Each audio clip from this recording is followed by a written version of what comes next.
What's happening, people? It's your boy Kitman Man, and I'm back again with another video. And this time, I'm doing part 2 of 5 shirts I absolutely would buy if I wasn't an Arsenal fan.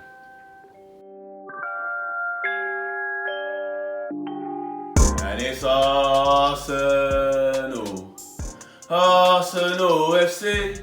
We're by far the greatest team the world has ever seen. And at the moment, I absolutely cannot sing that with my full chest. But at this time, we were definitely doing bits. So, whilst I'm here, I say it every time, please like, share, subscribe, put the bell on. These things help grow the channel. The more the channel grows, the more I can be in front of you guys giving you content. So, let's get into it. First shirt is the Crystal Palace 1997 to 1998 home shirt. I think there's just something about old Adidas kits. As much as I actually personally would say maybe I prefer Nike shirts, the Adidas shirts of the 90s are absolutely sensational. And this one, I don't know, it's just iconic. This is, like I said in the last video, this sort of era, this mid to late 90s era is where I started to form my football memories. This is where I started to fall in love with football. And I just remember that season seeing the bald head of Lombardo just running around on the pitch. Like, I don't remember too much about Crystal Palace of that time. I just remember the bald guy with the friar tuck going on and in this shirt. And it is actually a classic shirt, man. On to the next one is the Newcastle 1996 to 1997 away shirt. And kind of like the one that I spoke about in the last video, the 1995 to 1997 home shirt, it's more to do with just the players that played in it and the memories that I had. I think the Newcastle Ale logo always wins. I used to think at that time it was pretty cool that the team was Newcastle and they had their own stuff. And I just like the way that it's got the bit across the middle and it's got the 3-stripe Adidas. It's a nice shirt.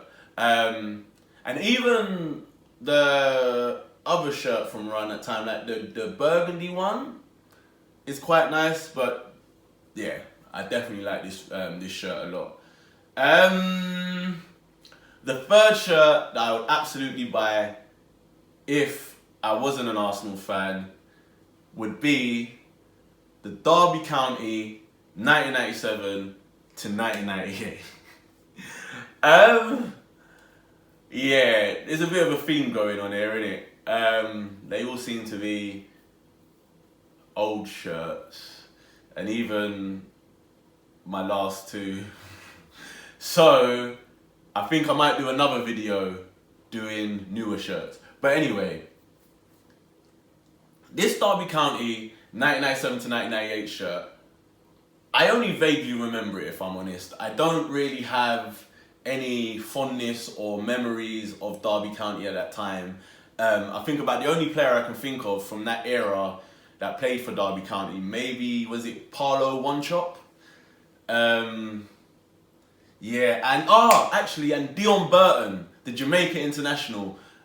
I'm not even Jamaican myself. My stepdad is, and obviously World Cup '98, Jamaica was there, and it was a big thing in my house. So yeah, I think Dion Burton played for them. But I would purely buy this if I wasn't an Arsenal fan or I lived in a different country.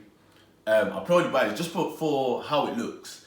It's got the Puma logo, and then it's got the Puma sponsor, which I think is pretty cool. It's got a nice collar. I think there's a theme. I tend to like shirts with a pop collar and like a few buttons.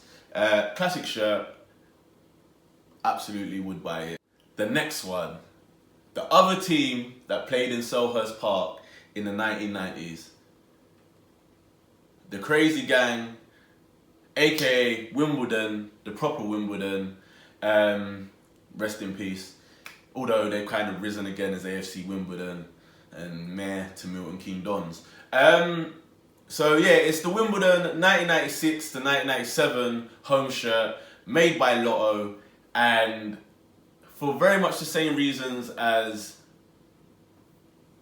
most of the other 90s shirts that I've chosen, it's just these are the memories that have been imprinted in my brain growing up. I mean, for the most part, the Wimbledon kits of the 1990s from about 1994 to about the year 2000 didn't really change. They were all very, very similar variations of the same thing.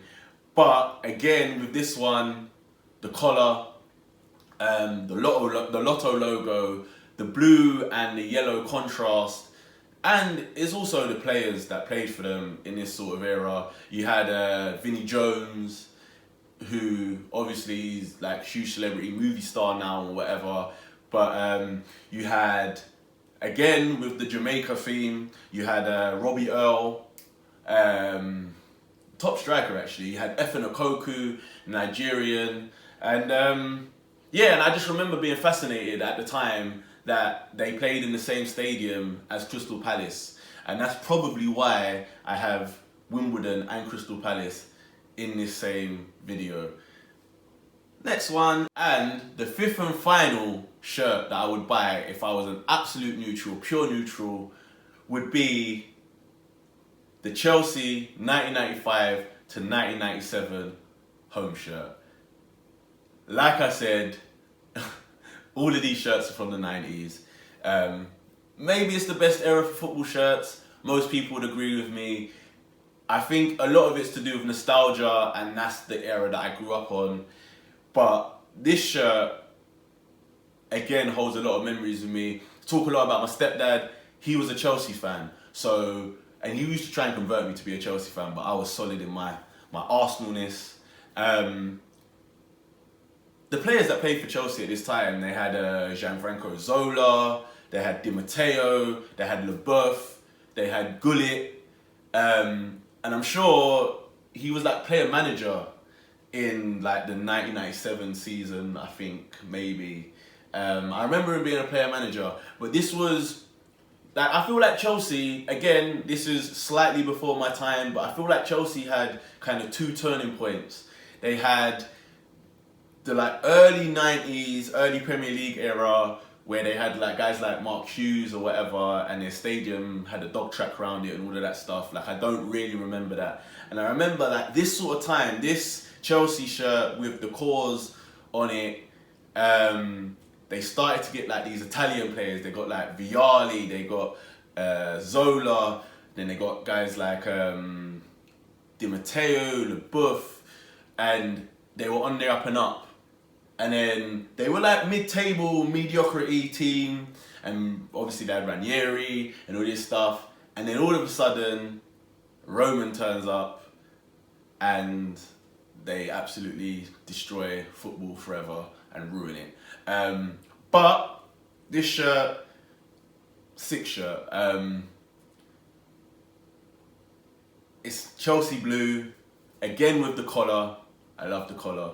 The old Chelsea badge, Umbro, and then in the detail of the shirt, they've got the Chelsea lion. And like I keep saying, if I wasn't an Arsenal fan, if I was a neutral, if I grew up in Spain or Portugal or the Caribbean or anywhere else, this absolutely would be a shirt that I would be spending money on. And that's it, that's my 5. What I would say is, I think I will do a third video for 5 more shirts that I absolutely would buy if I wasn't an Arsenal fan.